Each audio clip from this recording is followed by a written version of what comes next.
Richard Benjamin Speck grew up in the flat expanses of rural west central Illinois. Where was you born at, Richard? Where was I born? Yeah. Kirkwood, Illinois. When was you born? December 6, 1941. Speck entered the world the day before the Japanese sneak attack on Pearl Harbor. Day out of Fort, all hell broke loose next day. Had to stop sick.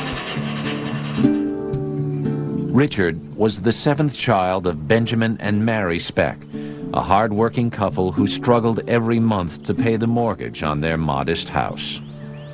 To provide for his new son, Benjamin Speck picked up more hours at his many odd jobs, working as a farmhand and laying roof tiles. When Richard was old enough, his father took him to a nearby lake to fish for bluegills.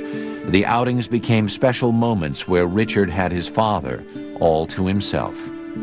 The carefree time spent with his father was a respite from the austere, deeply religious household run by his mother. The family attended the United Presbyterian Church, and Mary insisted on strict rules against smoking and drinking. Her husband once endured a severe reprimand after having a beer at a fish fry.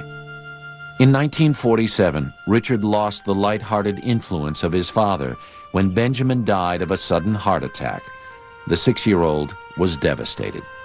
His elementary school classmates noticed changes in his behavior. Richard began whining and eating crayons, acting more like a toddler than a second grader to get extra attention from his teachers. We were watching a movie, and I happened to glance back and notice the teacher with Richard Speck sitting on her lap. I asked her, "Why was Richard sitting on your lap?" And she replied, "Oh, Richard Speck was acting like such a big baby, I couldn't think of any better place to put him." At home, Richard was spoiled by his older sisters, but received little comfort from his destitute, widowed mother. Soon after Benjamin's death, a traveling insurance salesman named Carl Lindbergh began courting Mary Speck. Their marriage in 1950 solved Mary's financial problems, but Lindbergh was the exact opposite of Richard's sober, hard-working father. He had a criminal record that included arrest for forgery and drunk driving. 8 months after Richard's mother remarried, the couple picked up and moved to Dallas with Richard and his younger sister Carolyn. 9-year-old Richard deeply resented his mother's decision to remarry and relocate, and he let it show. Years later in prison, Speck would recall that the disruption in his family life made it easy for him to reject his strict religious upbringing. Preacher says, "Oh, we got a new face in here. Well, we're going to give you a privilege to pick out 3 hymns." I stood up and said, "I want him, him, and him." And they kicked me out of church. It wasn't long before his stepfather wanted to kick Richard out of the house. He would get drunk, call Richard a gutter rat, and tell him he couldn't stand the sight of him. To get back at Lindbergh, Richard would break into his liquor cabinet, have his fill, and disappear from the house. By the time he was 15, Richard was getting drunk nearly every day. He dropped out of school and began hanging around with a tough crowd of older teens who introduced him to marijuana, pills, and the basics of crime. Richard started carrying a switchblade and learned how to use it to pick window locks. He also learned about sex, mostly one-night stands with the older girls in his crowd and prostitutes. He began to develop contempt for any woman he considered easy. By the age of 20, Richard was a known petty criminal. He had a long list of misdemeanors, drunk and disorderly conduct, indecent exposure, and shoplifting. His slick-back, dirty blonde hair, deeply pockmarked face, and crude tattoos made him look dangerous. A tattoo on Speck's forearm read, "Born to raise hell," but it was the empty boast of a young man who always wished he was tougher. Absolute coward. Take away a knife and a gun and he has no ability to fight with his fist. Yet he had a tremendous skill at animal cunning, at being able to put people at ease, to calm them, He was a good burglar, he was a good thief, and he was a good liar. Richard was not at all intimidated by the cops and knew how to turn on his good old boy charm in a pinch. When that failed, his mother always came to his rescue. No matter how often he needed to be bailed out of jail, his mother paid his way. Mary Speck's unconditional love for her delinquent son allowed Richard to bury his resentment for her. She became a saint in his eyes, an impossible ideal that Speck used to judge every other woman in his life. Especially 16-year-old Shirley Malone. Richard met Shirley at the Texas State Fair in October 1961 and got her pregnant after 3 weeks of dating. They quickly married. Speck's job as a truck driver for the 7-Up bottling company was supposed to support them both, but the 21-year-old usually blew his paychecks on prostitutes and alcohol. Richard insisted on a far different standard of behavior for his wife. He had what we technically call a Madonna prostitute complex. In other words, women were either virginal and pure, and if they weren't, then they were totally to be considered as tramps, sluts, whores, prostitutes. He felt that she was in the prostitute category because he felt that she'd been unfaithful to him. And the minute he got that idea, she was totally no good. Shirley denied ever cheating on him, but Speck didn't believe her and wanted to punish her any way he could. He would pick up lady friends and drive them to his apartment. As his pregnant wife watched, he kissed and fondled them in the car, laughing at her before speeding off. Richard also refused to pay Shirley's medical bills and was not around for the birth of his daughter, Robbie Lynn, in July 1962. At the time, he was serving a short sentence in the county jail for disturbing the peace. His first trip to state prison came 16 months later for forgery. Speck served that stint with ease, and by the age of 23 was back on the streets, more dangerous than before. His contempt for his wife now turned violent. Richard demanded sex from Shirley 4 or 5 times a day. If she refused, he slapped and choked her. Richard seemed obsessed with the criminal life and bragged that someday he would make headlines. There was this story in the Dallas Sunday papers, and he was reading the papers that morning and made the comment that someday he was going to do something that would also be of equal publicity. In January 1965, Speck tried to make good on his boast. He attacked a woman at knife point in the parking lot of a Dallas apartment building. She got away. Speck was arrested. Once in custody, Richard claimed he couldn't remember much of the incident because he had blacked out after having too much to drink. His story worked. Instead of facing charges for attempted rape or murder, he was given the chance to plead guilty to aggravated assault. This time, Speck only served 5 months in prison due to a bureaucratic slip-up. By January 1966, Shirley decided that she had had enough and filed for divorce. 2 months later, in March, Speck robbed a grocery store and a warrant was issued for his arrest. Rather than face another prison term, the 24-year-old Speck fled Texas and headed back to his childhood home in rural Illinois. Richard's older siblings were still living there. He clung to the idea that he could turn back the clock and recapture the happiness of his early boyhood before his father died. But Speck's journey home would offer him no escape. The demons that had driven him to a life of crime were growing uncontrollable. In March 1966, Richard Speck was a man on the run. He had fled an arrest warrant in Dallas and returned to his hometown of Monmouth, Illinois. The 24-year-old was desperate to recover some remnant of his early childhood, of the days spent fishing with his late father, but Speck just didn't fit in anywhere. I think Richard Speck was just a different cut of person than what we were used to in our town. He was a stranger and dressed kind of flashy. His brothers and sisters were well aware of his troubles with the law down in Texas, but Richard promised that he had outgrown his wild ways. They wanted to believe him and did what they could to help. Richard's sisters found him cheap room and board with family friends. His brother William was a carpenter and got Richard a job sanding plasterboard for another carpenter in town. Initially, Richard didn't let them down. He showed up for work on time and kept his tattoos covered. But Speck's dream of recapturing his past was quickly shattered. After only 2 weeks in Monmouth, he learned that his ex-wife Shirley had remarried. The news overwhelmed Richard, dredging up memories of betrayal and abandonment. He quit his job, moved into a cheap hotel, and lost himself in a haze of alcohol and pills. One night, Richard tagged along with a group of locals for some late-night drinking in a neighboring town. During the car ride, Richard started bragging about the woman in Dallas who he had nearly killed. He started talking about the woman in Texas that he'd threatened with a knife, and it was different than all of us guys that I drank with, you know. We talked about different stuff than that, you know, so it was a little bit off the wall for our group of people.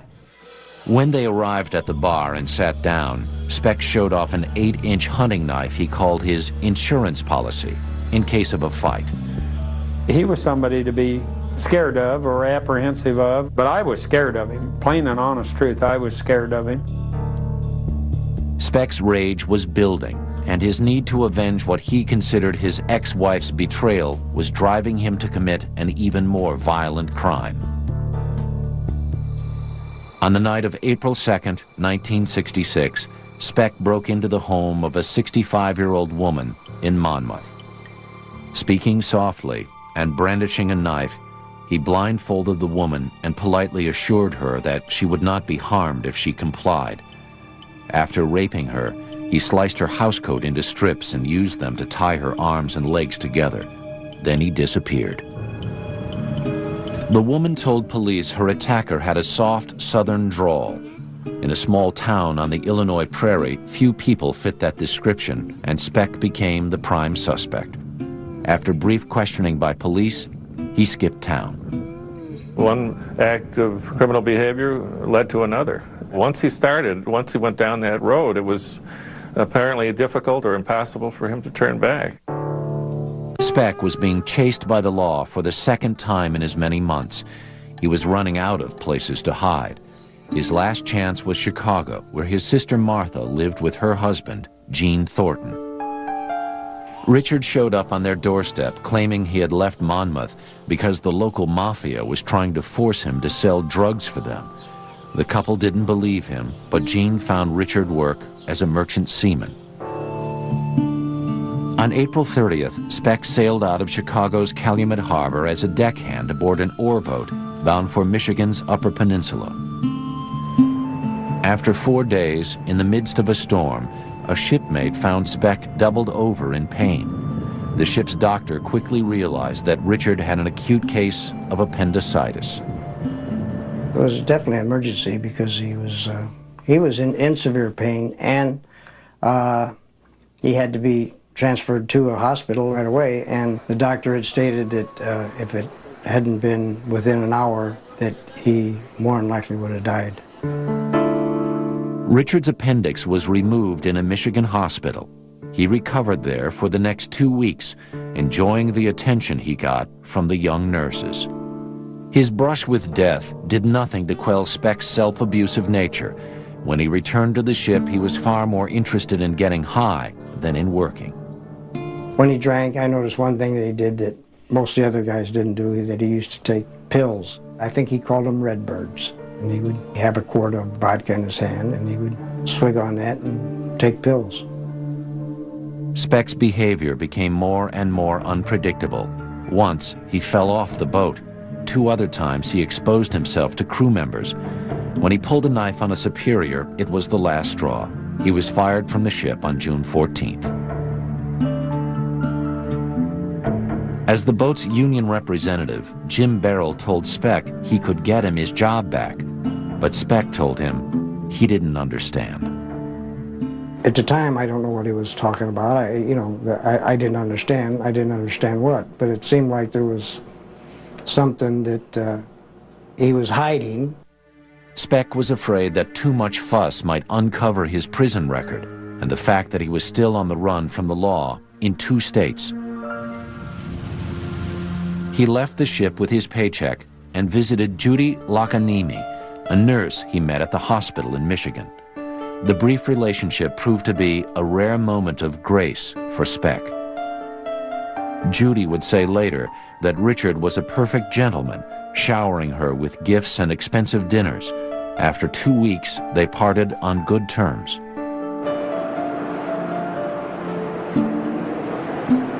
Richard returned to his sister's house in Chicago broke.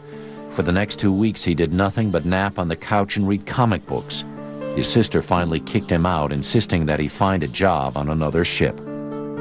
On July 12th, he did. But when Speck boarded the boat, he was told that his position had been given to a deckhand with more seniority. Speck was furious. He sulked off with his meager belongings and spent the rest of his money on liquor. He ended up in a quiet little grove next to the Union Hall called Luella Park. Next to the park was an apartment building used by South Chicago Community Hospital to house dozens of its senior nursing students. Speck had seen the pretty young women coming and going. Just 3 weeks before graduation, they were cramming for their final exams. Richard Speck finally had nowhere left to go. His life was in utter shambles, and his rage was about to explode.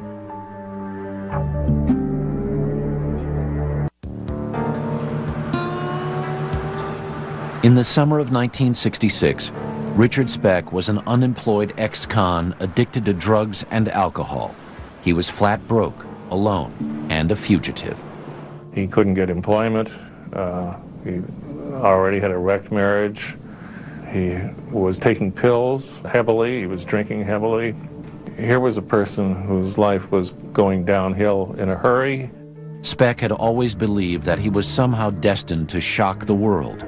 He was about to realize his ambition. On the morning of July 13th, Speck waited outside the National Maritime Union Hall on Chicago's South Side, hoping for a berth on a merchant ship. There was none available. So he called his sister Martha, begging for help. Within the hour, she met him in front of the hiring hall and gave him $25. With money in his wallet, Speck had no reason to wait for work. He left for the nearby Shipyard Inn, but not before taking another long look at the apartment complex down the block, filled with young nursing students. Speck took a room at the inn and spent the day drinking and following a middle-aged woman from bar to bar. Around 6 that evening, he approached her on the street, forced her at knife point up to his room, raped her, and stole a .22 caliber pistol from her purse. Stealing the gun bolstered Speck's nerve. Just after 10 p.m., he walked to the apartment building by Luella Park, dressed in black, armed with the pistol and his switchblade. Speck pried open the back window screen and entered the apartment from the rear. He climbed the stairs, came to a bedroom door, and knocked. 23-year-old Corazon Amurao, a native of the Philippines, opened the door. Speck leveled the gun at her. He led Amurao at gunpoint through the apartment. Within minutes, Speck roused 5 other women from sleep and herded them all single file into the largest bedroom. With a wave of the .22, he sat them down and lit a cigarette. And he was very beguiling. He sat on the floor, smoked cigarettes, laughed, talked to him, kept telling him he wasn't going to hurt him. He just wanted to get their money and leave town. Smiling and using his softest Texas drawl, Speck said that he planned to jump a ship heading for New Orleans and began collecting money from the 6 women one by one.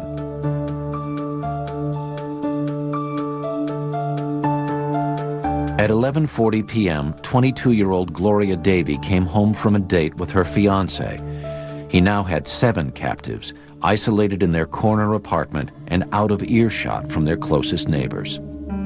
The women sat terrified, trying to joke with Speck as he casually smoked. They had been trained as nurses through psychology courses to calm people. That was one primary thing that made them think that Speck, we can talk him out of this, we can use our psychology. But the women fell silent when Speck crushed his cigarette, stood up, and flipped open a switchblade. He sliced a bedsheet into long strips, careful to keep the gun within easy reach. He tied each of his prisoners up, binding their hands behind their backs and knotting their ankles tightly. I think he went there to rob them, and I think he went there to see what sexual pleasures might result from the robbery without any clear intent of homicide. This video, made years later while Speck was in prison, is the only time on record that he spoke of that night. What you locked up for? They count murder. Did you kill him? Sure I did. Why? Just one there night. In minutes, Speck had all 7 young women helpless and immobile on the floor. First, he grabbed 20-year-old Pamela Wilkening, and she showed him her contempt. One of them spit on me in the face. Said she's gonna pick me out of the lineup. The insult enraged Speck. He took Wilkening to a bedroom across the hall, gagged her, and pinned her to the floor, intent on raping her. But 2 other nurses, Mary Ann Jordan and Suzanne Farris, unaware of what was going on, walked into the room, surprising Speck. At that point, all of his rage exploded. The women tried to run away, but they never made it out of the bedroom. There's 2 more there, so I off them. Speck stabbed them over 20 times with his switchblade, then turned his attention to the other young women. Wound up trying to kill off all the women. Over the next 4 hours, Speck methodically killed 6 more of his captives, washing their blood from his hands after each murder. Why you didn't use the gun? Why did you prefer to use a knife? It doesn't make too much noise. There's in no shape to run. The knife is quiet. Speck's nonchalance in the video belies the brutality that he unleashed that night. Valentina Pasion's throat was sliced through to her larynx. Patricia Matusek suffered a vicious kick to her midsection. He saved Gloria Davy for last. She was the one that was flirting with him. She was the last one to do it. I knew I had all the time in the world.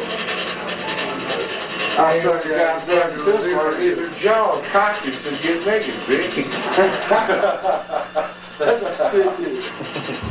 On Gloria, it would seem that Speck unleashed a lifetime of buried rage toward all women, especially his mother and his ex-wife. He dragged her downstairs to the couch, raped and sodomized her, then strangled her to death. After checking the large bedroom for valuables and survivors, Speck strolled out of the front door and into the night. He stopped on the Calumet River Bridge to toss his bloody switchblade into the water. He went to bed that night at the Shipyard Inn, believing he had committed the perfect crime. By daybreak, reports of the slaughter were front-page news. Our next-door neighbor, Mrs. Windmiller, asked me if I heard this awful screaming. And may we get the other descriptions, Doctor, where the other bodies were and what happened? In the east bedroom, there were 2 girls lying on the floor. The only thing that I might say to this man is that he is psychologically sick, and he ought to turn himself in. He ought. As I said before, this is the crime of the century, because innocent. There were far more questions than answers. Who would do this? 8 young women who were doing good in the world. All they wanted to do was heal people as nurses. So the questions were, how could they all be killed at once? How did he do it? And then who was he, and was he still in the city? That morning, Richard Speck was just a mile from the crime scene, confidently drinking in the same seedy bars he had been in the night before. But Speck had made a mistake. He'd left a survivor. Throughout the massacre, Corazon Amurao had been huddled under a bed just a few feet away, praying furiously. When he heard that there was a survivor, that's when he immediately changed his name, called a cab, went to Cabrini Green to leave a dead-end trail, and did everything to escape his identity and escape Chicago. Speck wound up a mile and a half west of Chicago's business district, among the bums of Skid Row. He checked into a 90-cent-a-day room under the name R. Franklin. Speck didn't stray far from his hotel, knowing the police would have all public transportation from the city well guarded. By Saturday, July 16th, evidence against Speck was overwhelming. 33 fingerprints were lifted from the crime scene. Based on Corazon Amurao's positive identification, the prints were matched to Speck through Dallas police. Chicago Police Chief O.W. Wilson publicly named Richard Speck responsible for the murders of the 8 student nurses. The uproar surrounding the case made Speck's capture seem inevitable, but Richard Speck had no intention of ever facing his accusers. In July 1966, Richard Speck was the most wanted man in America for murdering 8 young nurses on Chicago's South Side. He hid away in a Skid Row hotel, but realized that escaping the city was impossible. 3 days after the murders, on July 16th, Speck polished off a quart of cheap wine, smashed the bottle, and used the jagged glass to rip gashes through the veins in both his arms. Richard lay down beneath a ceiling of chicken wire in his hotel room, slowly bleeding to death, trapped by the publicity that he had always vowed he'd get. But even slashing a wrist and arm would not prove to be a way out. The hotel handyman discovered Speck and called police. When the cops arrived, they didn't recognize Speck. They rushed him to Cook County Hospital, where his identity was discovered, just beneath the dried blood caked over his arms. And I wiped the blood away, and there was "Born to Raise Hell." And I looked at the nurses and I said, "This is the fella that the police are looking for." Within hours, hundreds of reporters were descending on the hospital for a glimpse of the notorious killer. Speck's court-appointed lawyer, Gerald Getty, and prosecutor Bill Martin received access. I guess you expected to see horns growing out of his head, but to me, he did not look capable of being a person who could murder 8 people. Behind Speck's dull eyes was a savagery that only his victims knew.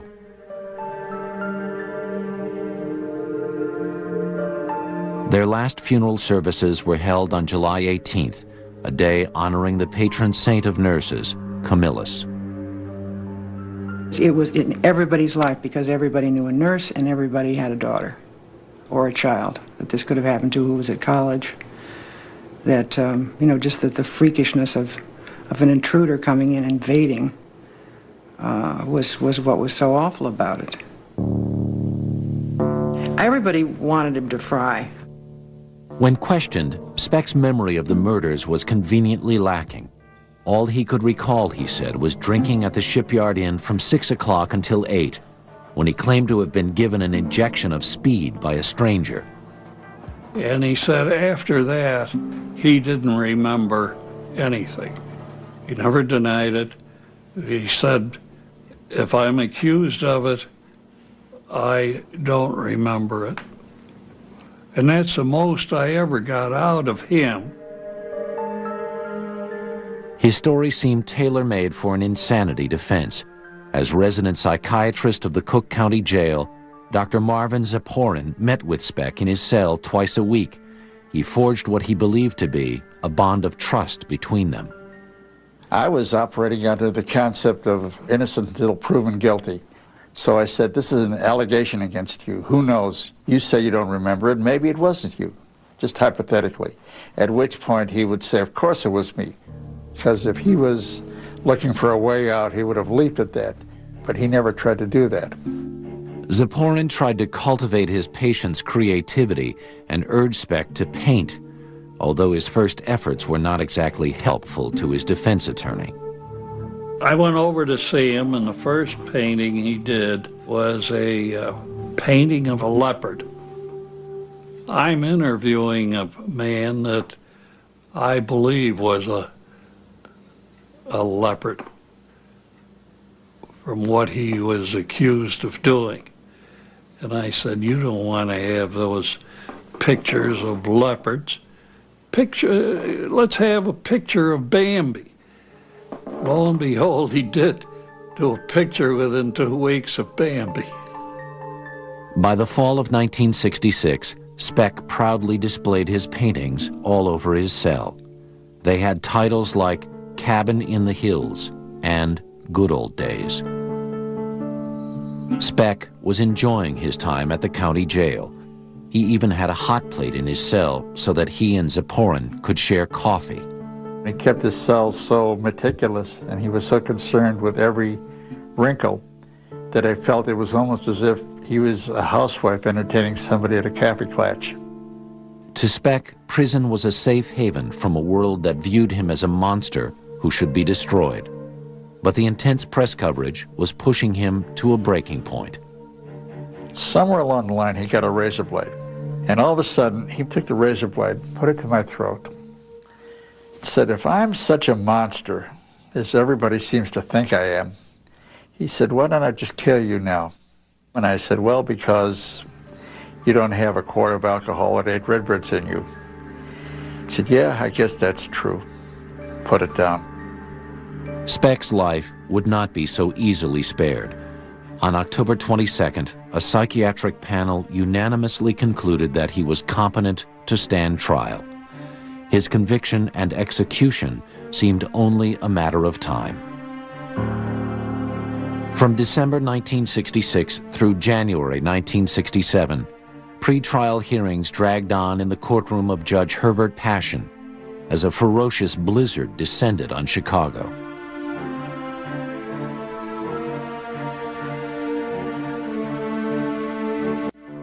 Speck had long resigned himself to the fact that he would die for his crime. He says that when we get to court, Judge Pasion, who hates me with a purple passion, as he put it, he's going to sit there with his band of angels and they're going to crucify me. The mass murder had attracted so much publicity in Chicago that the judge moved the trial downstate to Peoria, where it began on April 3rd. Without drugs or alcohol to bolster his courage, Speck became the shy little boy he had been as a second grader. He wanted to hide from people. He didn't want all this publicity. He would not go into the courtroom until they took him up to the window on the door and he could see me in the courtroom. Then he would go out. On the second day of testimony, prosecutors called Corazon Amurao to the stand to identify Speck. I asked the standard question if she saw the man in the courtroom today. And I kind of thought she would just point, because she was really frightened of Speck. Instead, Corazon got off the witness stand, walked straight up to Speck, thrust a finger in his face, and said defiantly, "This is the man." Almost solely on the strength of her testimony, the jury found Speck guilty and sentenced him to death. He said, you see, they finally are going to kill me. Speck was fully prepared to pay for his crimes with his life, but he was not at all prepared for the struggle to survive on death row in one of the country's toughest prisons. In 1967, Richard Speck arrived on death row at Stateville Prison in Joliet, Illinois. The 26-year-old had every reason to fear he would be killed long before he got to the electric chair. In prison, convicts who raped and murdered women were deeply despised. On death row, it would seem that Richard Speck didn't stand a chance. There were 3 other inmates on death row at the time that had killed 3 guards, and they immediately started agitating Speck. scaring him with what we were going to do to him, and to the point where he was almost climbing the walls. After only 4 days, the warden was forced to transfer Speck to the prison's isolation unit for his safety, where he began working as a janitor. He asked if he could paint his cell. I got him the paint, and he painted his cell and did a very nice job of it. And so then we give him a job of painting the entire isolation unit, to which he did. Speck's prison work afforded him a little freedom, which he exploited for petty scams. He cleaned out the sewer pipes and hid jars of raisins inside them to ferment into alcohol. He also started smuggling cigarettes. Speck, constantly swilling his homemade booze, became known as the drunken painter of Stateville, a moniker that gave him the status he loved. He enjoyed this celebrity within prison because the other inmates and the guards, everybody would, who passed him would say, well, there's Richard Speck, you know Richard Speck. Of course, everybody did. The relatives of Speck's victims were waiting anxiously for his execution, but his appeals dragged on. Then, in June 1971, the U.S. Supreme Court reversed Speck's death sentence, ruling that during his jury selection, potential jurors had been improperly excluded. Without a death sentence hanging over his head, Speck settled into his new life. It was the most stable existence he had known since early childhood. The structure and style and position of authority he held in prison were the highest position he ever held in society. If a hurricane blew down the prison, the only prisoner who would not walk away would be Richard Speck. Beginning in 1976, just 10 years after the brutal murders, Speck became eligible for parole. The families of the slain women were forced to relive their nightmare. I don't think that they should ever release him, and I hope and pray that people will never forget this case and back us up after we're gone. Speck was repeatedly denied parole. He realized that freedom was impossible and disappeared into the depths of the prison's bizarre subculture, a dehumanizing world of violence and sexual abuse ruled by only one law: survival. By 1991, Richard Speck had been in prison for more than half his life.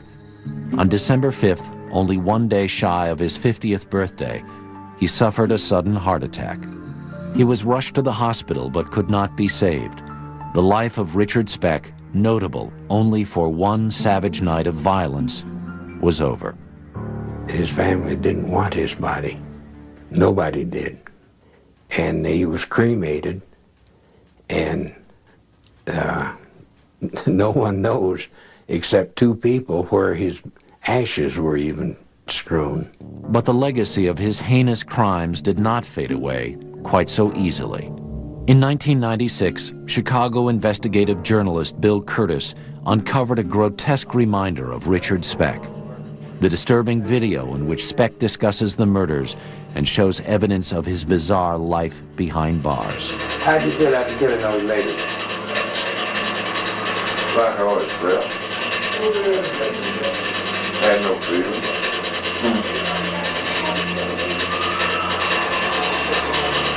And if I felt sorry, like, no. More shocking than Speck's lack of remorse was his change in appearance.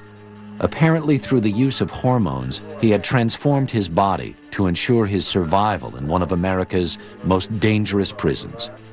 He had the certain trappings of a female body that made him very desirable to inmates. The breasts and the, silk feminine underwear were all part of a scheme by which he kept himself alive, and not only alive, but well supplied with goodies like liquor and cocaine, because he was what's known as a queen bee in the penitentiary. And then it worked. He didn't get killed like Dahmer. Absolutely cunning survivor. Yeah, You only knew how much fun I've had. It turned me loose. That's also what disappointed a lot of people. We wanted him to hurt. We wanted him to be in pain. We wanted him to die. But Speck may have suffered a fate worse than death. 25 years of humiliation and abuse. Do you like being by men? Absolutely. Have you always liked being by men? Sure. You wearing blue panties today? Yeah. Can you see that? Take some of that stuff off. Huh? Take some of that stuff off. Take what off? They could have been prostituting him out too, and maybe they were. He was probably punished more the way it went than had they have executed him. It was a grotesque transformation. The psychiatrist who became Speck's only confidant believes that by forfeiting his manhood, Speck found a way to punish himself for his crimes. He felt that somewhere along the line he had to experience the same kind of degradation and humiliation that he had inflicted on others. To feel that he had taken a woman's place, was being used as he had used women. He was a miserable person who lived a miserable life. I think he got his justice. Get out of prison. So often we create a monster out of Richard Speck. And sometimes it is worthwhile to back off and say, well, maybe he wasn't a monster. Maybe he was all too human. That is the most frightening thing of all.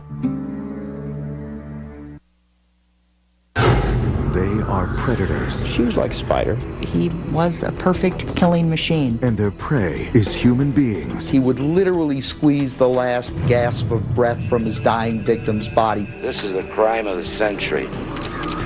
Who would do this? Biography's profile of serial killers continues.